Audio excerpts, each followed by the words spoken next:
இன்னைக்கு ரெண்டு பெரிய சம்பவம் நடந்திருக்கு. அதுல என்னென்ன சம்பவம்லான்ட்டு நம்ம இன்னைக்கு பார்த்துக்கலாம். ஒண்ணு அதிமுகவில் நடந்துட்டு இருந்த உச்சக்கட்ட கோஷ்டி முதல் உச்சக்கட்ட குழப்பம், பிரிவு விரிவு எல்லாத்துக்கும் கடந்த 3 நாள்ல எல்லா விடையும் கிடைச்சிட்டு இன்னைக்கு ஃபைனலா எடப்பாடி பழனிசாமி அவரோட ரூட்டு ரொம்ப கிளியரு. பரம எதிரியான திமுக கூட போய் சேர்ந்திருக்காப்ல முன்னாள் முதலமைச்சர். அஇஅதிமுகவோட உச்சகட்டத்துல இருந்தவர், கிட்டத்தட்ட அதிமுகவே அவர்தான் அப்படிங்கிற நிலைமையில இருந்தவர் தன்னோட பரம எதிரியான திமுக காலில் போய் விழுந்துட்டார் அப்படின்னா ஊர் மக்கள் உலக மக்கள்லாம் சொல்றாப்ல. இன்னைக்கு காலையிலேயே எடுத்த உடனே பிளாஷ் நியூஸ் தான். ஓபிஎஸ் அவர்கள் திமுகவில் போய் இணைந்தார் அப்படிங்கிறது எல்லாருக்கும் தெரிய வந்துச்சு. எல்லாருக்கும் ஒரு அதிர்ச்சியான ஒரு சம்பவம் தான். ஏன்னா ஒரு முதிர்ச்சியான ஒரு அரசியல்வாதி, எல்லாம் தெரிஞ்ச அரசியல் உச்சத்தை இருந்துப்பாரு. கட்சிக்குள்ள ஒரு சில பிரச்சனைகள் வர்றது இயல்புதான், அது ஒன்றும் பிரச்சனை இல்லை. இவர் மூத்த தலைவர், கொஞ்ச நாள் வெயிட் பண்ணி இருந்திருக்கலாம். மீண்டும் அவரை இந்த எலெக்ஷன் முடிஞ்சவரை கூப்பிட்டு கொடுத்துருப்பாங்களா, அல்லது பிஜேபி தான் இவருக்கு ஆதரவாக இருந்துச்சு, பிஜேபியோட தான் எல்லாம் சேர்ந்து ஒரு உயர் பொறுப்புல இருந்து தன்னுடைய மானத்தையும் நம்மளுடைய அரசியலையும் காப்பாற்றுவார் அப்படின்னு நினைச்சிருந்தாப்புல. அப்படிதான் எல்லாரும் நினைச்சிருக்கோம். ஆனா இவர் யாருக்கும் ஒரு பொருந்தாத மனுஷன், யாரையும் இவரை நம்பி யார் இறங்கினாலும் விளங்காது அப்படிங்கிற மாதிரிதான் இன்றைக்கு பரம எதிரியான திமுகவில் போய் சரண்டர் ஆயிருக்காரு.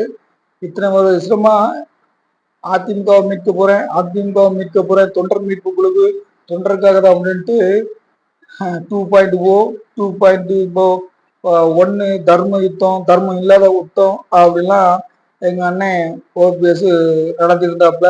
அந்த யுத்தத்தெல்லாம் இப்போ கரெக்டா கலைஞரோட வாரிசு காலில் போய் முடிச்சிட்டாரு அப்படின்ட்டு அதிமுகக்காரங்க பங்கமா வச்சு கலாச்சிட்டு இருக்காங்க. ஒட்டு மொத்தத்துல இவர் இணைஞ்சது ஸ்டாலினுக்கும் திமுக கூட்டணிக்கும் சந்தோஷமா இல்லையோ, துள்ளி குதிச்சு அப்படி சந்தோஷத்துல வெளியே போட்டு லட்டு சாப்பிட்டு இருக்காங்களாம் அதிமுக காரங்க. காரணம் ஏன்னுச்சுன்னா, நாங்க ஏற்கனவே சொன்ன மாதிரிதான் இங்க இருந்துகிட்டே திமுகவோட பிடிமா செயல்பட்டு இருந்தாரு. கோயில் மாதிரி இருந்த அந்த அம்மாவோட இடத்த, தலைமை கழக செயலத்தை உள்ள புகுந்து அடியாள்களோட பிடிச்சி அடிச்சு உடைச்சி அம்மா வாழ்ந்த கோயில் மாதிரி இருந்த இடத்த உடைச்சாரு. இதெல்லாம் யாரோட பேச்சு கேட்டு அப்படின்னா, இந்த மாதிரி திமுக காரங்களோட பேச்சை கேட்டு தான் இவர் பண்ணிட்டு தான் நாங்கள் அன்னைக்கே சொன்னோம்.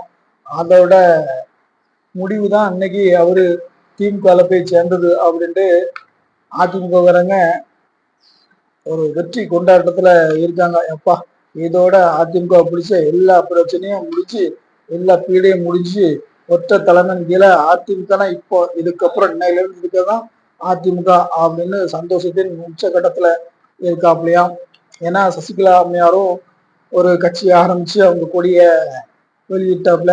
டிடி தினகரன் அவரு எல்லாத்துலயும் பெஸ்ட் டிடி தினகரன் தான் பார்த்தாரு. இது சரி ரைட்டு ஆனது ஆகிப்போச்சு ரைட்டு, ஒரு தனியா தனக்கும் கட்சி ஆரம்பிச்சாப்புல. கட்சி ஆரம்பிச்சு சரி இருந்த இயக்கத்துக்கு எந்த ஒரு பிரச்சனை வந்துடக்கூடாது, அந்த ஓட்டுகள் சிதறக்கூடாது அப்படிங்கிறதாக கட்சியை கூட்டணிலேயே சேர்த்துக்கிட்டார். அது கூட ஒரு விதத்துல பாராட்டக்கூடியதுதான். அப்படி கூட இந்த ஓபிஎஸ் பண்ணிருக்கலாம், நிறைய பேர் பாராட்டியிருப்பாங்க. அவர் பெரிய மனுஷன் தாயா அப்படின்ட்டு சொல்லிருப்பாங்க. நினைச்ச விதத்துல காலையே போய் விழுந்துட்டாரையா அப்படின்ட்டு எதிரிகளின் காலில் மண்ணை கப்பினார் அப்படின்ட்டு செய்திகள் வந்ததுதான் நமக்கு தெரியும். உலக வரலாற்றிலேயே ஒரு எதிர்கட்சி ஒரு சிஎம் கேண்டிடேட் அடுத்த கட்சியில போய் இறைஞ்சது, அதுவும் பரம எதிரியான கட்சியில போய் இறைஞ்சது இந்த தமிழ்நாட்டுல தான் கூத்து நடந்திருக்கு. அந்த கூத்துக்கும் சொந்தக்காரரு ஐயா ஓபிஎஸ் அவர்கள் தான் அப்படிங்கிறதுல மாற்று கருத்து இல்லை. இந்த மாதிரி விஷயங்களுக்காக யாருக்கும் நம்பிக்கையும் உண்மையாக இருக்க மாட்டாரு அப்படிங்கிறதுக்காக உலக புத்தகத்திலையும் இடம்பெறதுக்கு வாய்ப்பு இருக்கு. அந்த மாதிரி ஒரு திறமைய காட்டிட்டாப்புல. செங்கோட்டை நாட்டு ஒரு டீசெண்டா இன்னொரு கட்சிக்குள்ள போயிட்டு, அது கூட எதிரி கட்சி இல்லை, இன்னொரு கட்சிக்கு போயிட்டாப்புல. இனி ஓட்டு பிரிஞ்சு கிடக்காங்க, அப்படி கிடக்காங்க, யாரும் என்ன பில்டப் பண்ண முடியாது. அதிமுக அந்த அளவுக்கு ஸ்ட்ராங்கா ஆயிட்டு. இதுல பெரிய காமெடி என்னன்னா, அடுத்த ஆட்சி அமையாது, சரி அமைஞ்சா ஓபிஎஸ் அவர்களே வந்து சபாநாயகராம், அப்பா அவர்களை தூக்கி கடாக்க விரைச்சிட்டு தலைவருக்கு சபாநாயகர் சீட்டு கொடுக்காங்களாம் அப்படின்ட்டு ஒரு பேச்சு வருது. அது எந்த அளவுக்கு உண்மையோ பொய்ங்கிறது நமக்கு தெரியல. ஆனா தலைவன் ஒரு புத்திசாலி தான். ஏன்னா நம்ம போனா ஒரு சீட்ல 2 சீட்டு வந்து ஏமாத்திடுவாங்க அப்படின்ட்டு அதுக்குமே நம்மளுடைய கூட்டாளிகள் மனோஜ் பாண்டியன் அப்புறம் அவங்க டீம் எல்லாம் ஒத்தையா அனுப்பி எப்ப நீங்க பேசிட்டு கன்ஃபார்ம் பண்ணிக்கோங்க அப்படின்ட்டு அரசியல்ல தான் ஒரு ஞானி தான் அப்படிங்கிறத இந்த விஷயத்துல எங்க ஐயா ஓபிஎஸ் அவர்கள் நிரூபிச்சிருக்காரு. கூட போய் சேர்ந்ததுல தான் மட்டுமே சேரல, தன்னோட மகனையும் சேர்த்துக்கிட்டாப்புல. அதிக டிமாண்டு. ஐயா முதலமைச்சர் ஐயா, உங்களுடைய மகன் இருக்கும் அதே இளைஞர்ல என் மகனுக்கும் ஒரு பெரிய பொறுப்பை கொடுத்து எங்களை ஐக்கியமாக்கி கொள்ளுங்கள் அப்படின்ட்டு சரண்டரா இருக்காப்புல. உங்களையும் நான் தலைவர் சொல்வேன், என்னங்க உங்களுடைய மகன் இன்ப நிதியம் அவர்களையும் நான் தலைவர் என்பன், அவருடைய மகன் இன்ப நிதியையும் நான் தலைவராக ஏற்றுக்கொள்வேன், வாழ்வு கோஷம் போடுவார் அப்படின்ட்டு தன்னையே திமுகவுக்கு அர்ப்பணிச்சிருக்காப்புல. அதுல அவர் பண்ண பேட்டில கேட்டீங்கன்னா, என்னுடைய தாய் கழகத்துல இறங்கிட்டாப்லையா அப்படின்ட்டு, நான் என்னுடைய தாய் கழகத்தில் திமுகவில் இழந்து விட்டேன் அப்படின்னு பெருமையா சொல்லிருக்காப்புல. அதெல்லாம் முதலமைச்சரா இருக்கும் போதும் நான் தான் ஒருங்கிணைப்பாளர் போட்டு கேசுக்கு போய் அங்க சீனை போடும் போதும் ஐயா ஓபிஎஸ் அவர்கள் மறந்துட்டார் அப்படின்னு தான் சொல்ல முடியுது. ஒட்டுமொத்தத்துல ஒரே ஒரு சீட்டு மட்டும் கொடுப்பாவிலையா. இனிமே என்ன பண்ணும், ஏற்கனவே உள்ளுக்குள்ள ஏகப்பட்ட பஞ்சாயத்து. ஸ்டாலின் ஐயா அவருடைய ஒரு ஸ்மார்ட் மூவா, ஏற்கனவே தேமுதிக உள்ள கொண்டு வந்து காங்கிரஸை மிரட்டிட்டோம், அப்புறம் ஓபிஎஸ் கொண்டு வந்து காங்கிரஸை மிரட்டிட்டோம் அப்படின்ட்டு இது எடப்பாடி பழனிசாமி அவர்களோட ஒரு பயங்கரமான ஒரு பிளான் அப்படின்னு சொல்றாங்க. ரெண்டும் விற்காம கிடந்துச்சு, ரேட்டை ஏற்றி விட்டு போய் அங்கே போய் தொலைங்கடா அப்படின்ட்டு தேமுதிகவும் விற்காத ஓபிஎஸையும் அனுப்பிவிட்டதா சொல்றாப்ல. தேனி மக்கள்கிட்ட கேட்ட ஒரு கருத்து கணிப்புல என்ன சொல்றாங்கன்னா, பாதிக்கு மேல பிறகு இது வந்து மிகப்பெரிய குத்தம், அவர் என்ன கொஞ்சம் அமைதி காத்திருக்கலாம், அல்லனா பிஜேபியோட உங்க உங்க செயலோட இருந்தா நீங்க தான் மத்தியஸ்தம் பண்ணி பிஜேபியோட போயிருக்கலாம், அப்போ அவருக்கு ஒரு நல்ல நற்பேர் இருந்திருக்கும்.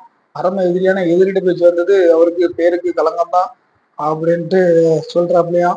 ஒரு சில பேர் அப்போ ஸ்டாலினோட பேச்சை கேட்டுதான் இவரு இவ்வளவு பிரச்சனை பண்ணாரா அப்படின்ட்டு அவங்க தொகுதியோட சொந்த மக்களே குத்தம் சொல்ற அளவுக்கு கொஞ்சம் கெட்ட பேரை வாங்கிதான் இருந்திருக்காப்புல. சரி, இன்னொரு மேட்ரு என்ன நம்ம சொன்னோம், அதாவது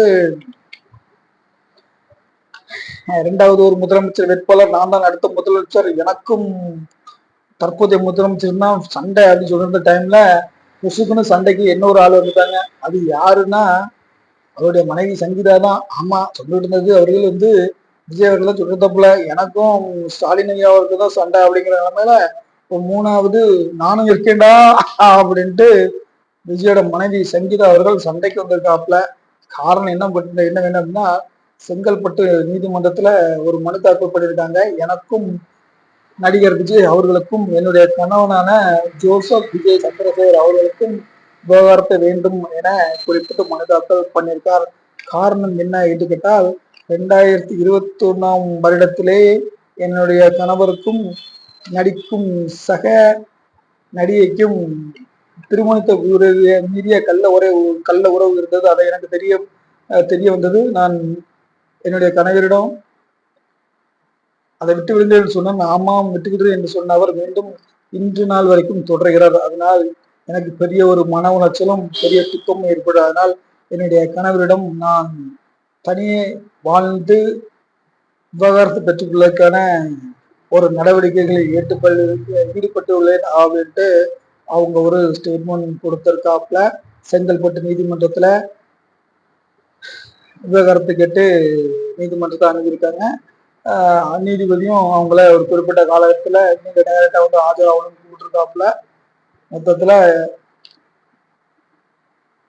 என்னுடைய கணவர் அதாவது விஜய் அவர்கள் இல்லை என்று மதிப்பு தெரிவித்தாலோ அல்லது எனக்கு அழுத்தம் கொடுத்தாலோ என்ன சொன்னாலோ அதற்கான ஆதாரங்கள் என்னிடம் இருக்கு, அதை நான் சமர்ப்பிப்பேன் என்று அதை சொல்லிருக்காங்க. ஒட்டுமொத்தத்துல எனக்கும் முதலமைச்சர் அவர்களுக்கும் தான் சண்டை, நானும் அவர் தான் எதிர்பட்ட இந்த அதிமுக இல்லை சொன்னவருக்கு இடையில அவங்க வீட்டம்மா சங்கீதா அவர்களே பிரச்சனையா வந்திருக்காங்க. இதுதான் இன்னைக்கு நடந்த நம்ம தமிழர்கள் வந்து மிகப்பெரிய 2 ட்விஸ்ட் இன்னைக்கோட நாளை மாரி ஒரு நாளும் அமைஞ்சிருக்காது. அந்த அளவுக்கு பயங்கரமான ட்விஸ்டுகள் காலில இருந்து நடந்து வந்துட்டு இருக்கு. மீண்டும் உங்களை அடுத்த வீடியோ சந்திக்கிறோம். உங்கள் மனைவி. நன்றி, வணக்கம். நம்ம சேனல்ல இப்ப தான் புதுசுனா கண்டிப்பா நமக்கு ஆதரவு கொடுங்கள்.